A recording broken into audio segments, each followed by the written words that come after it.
오늘은 교통사고 경골골절에 대하여 안내해드리겠습니다. 교통사고 경골골절에서 우선적으로 살펴볼 것은 병원 응급실에서 기록한 환자의 의무기록입니다. 의무기록 내용상 대부분은 교통사고 후 119를 통하여 응급실에 내원하여 있다는 것을 알 수 있습니다. 구체적인 사고 경위는 오토바이 탑승 중 차량과 추돌을 하게 된 것이며 이 과정에서 한쪽 다리에 심한 부상을 입게 되었습니다. 최종적으로 경골골절 진단을 받았고 방사선 엑스레이 상으로도 부상 정도를 확인할 수 있었습니다. 정강이 하단 3분의 1 부위에서 뼈가 여러 골편으로 분쇄되는 골절상이었으므로 나사못 등의 금속물로 내고정하는 수술을 받게 되었습니다. 이러한 상황에서도 적지 않은 피해자분들이 보험사를 믿고 본인이 입은 피해의 손해만큼 정당한 보상이 알아서 잘 이루어지리라 바라는 경우가 정말 많은 것 같습니다. 실질적으로 돈이라는 금전적 보상을 이행해야 하는 보험회사는 절대 알아서 공정하게 자신들의 의무를 잘 이행하지 않기에 오늘의 영상이 여러분들에게 도움되길 바랍니다. 구독, 좋아요, 알람 설정 부탁드릴게요. 이 사례에서 문제는 경골골절 보험금이 원만하게 그냥 지급되는 것은 아니기 때문입니다. 해당 사례자 역시 합의금 보상의 보험금 분쟁으로 사고 초기부터 전문가인 손해사정사를 찾아 관련 업무를 맡기게 되었고 본인은 치료에 더욱 집중할 수 있었습니다. 이러한 모습은 피해자분에게 소요될 수 있는 소중한 시간과 비용을 아낄 수 있는 가장 좋은 선택이라 할 것입니다. 우리의 경골은 다리의 정강이 뼈를 말합니다. 무릎 관절과 발목 사이의 뼈이며 신체의 체중을 지탱함으로 정상적으로 걷거나 뛰는 활동 등을 할 수 있습니다. 교통사고를 원인으로 자주 발생하게 되는 부상 중 하나가 경골골절입니다. 전이가 심하지 않은 경우는 깁스를 통하여 고정하는 방법으로 정상적으로 뼈가 유압될 수 있도록 경과를 지켜보게 됩니다. 하지만 분쇄골절이나 관절내 골절과 같이 심한 경골골절 사례에서는 의사의 소견에 따라서 수술이 시행됩니다. 경골골절은 적정한 치료를 통하여 대부분 원만한 회복을 기대할 수 있습니다. 그럼에도 부상으로 인하여 신체의 기능이 떨어지거나 상실되는 등의 후유증 문제가 발생될 수도 있고 경골골절 손해액 및 보험금의 산정을 위해 객관적으로 의사로부터 후유장애 및 배상의학적 평가를 받을 수도 있습니다. 교통사고에서 역시 가장 염려되는 것은 치료 후 잔존하게 될지도 모르는 후유장애 부분입니다.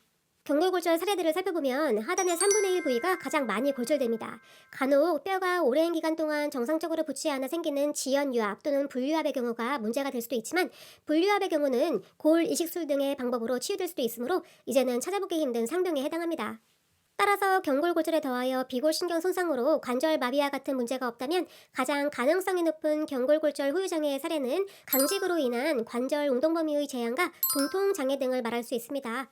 경골골절 사고 피해에 대한 손해의 평가로 산출될 수 있는 보험금을 몇 가지 항목으로 구분할 수 있습니다. 병원의 입원 기간 동안 소득의 감소에 대한 손실의 보존으로 휴업 손해와 함께 위자료는 주요한 손해배상 항목입니다.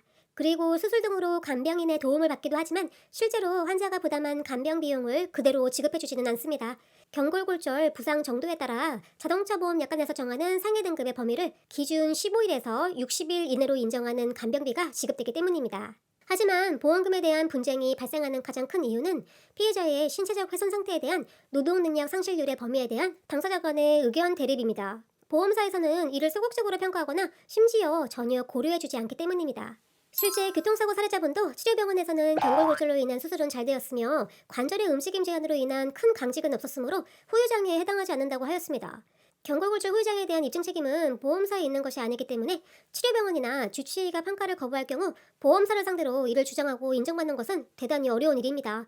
하지만 이러한 경우라도 미리 포기하지 마시기 바랍니다. 경골골절이라도 중간 부위 간부 또는 하단 부위의 부상은 정상적으로 뼈가 유압된 경우라면 꾸준한 재활치료 등으로 실제 많은 회복을 기대할 수도 있습니다. 더불어 신경 손상이 동반되는 경골골절이 아니라면 관절 운동장애가 남는 사례는 많지 않습니다. 하지만 교통사고와 같은 손해배상에서는 맥브라이드 방식의 평가를 기준으로 하여 관절 가동 범위의 제한 장애뿐만 아니라 종합적인 환자의 상태를 확인하여 노동능력의 감소나 상실에 대한 평가, 즉 배상의학적인 감정이 이루어지기에 한시 장애도 인정된다는 것입니다. 사례자의 경우도 대학병원에서 경골골절의 노동능력 상실률 평가가 공정하게 진행되었고 이를 근거로 손해배상에 대한 법률상 손해액 및 보험금을 사정할 수 있었으며 이에 부합된 손해사정서의 제출과 심도 있는 의견 진술로 정당한 보상이 이행될 수 있었습니다.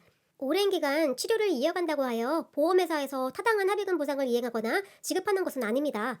정당한 경골골절 합의금을 생각하신다면 저희의 사례를 참고하셔서 한시장애 등의 명확한 입증 자료 등을 준비 후 적극적으로 자신의 권리를 주장하시기 바랍니다. 궁금하신 점이 있으시다면 아래 상담 창구로 연락 주시길 바랍니다.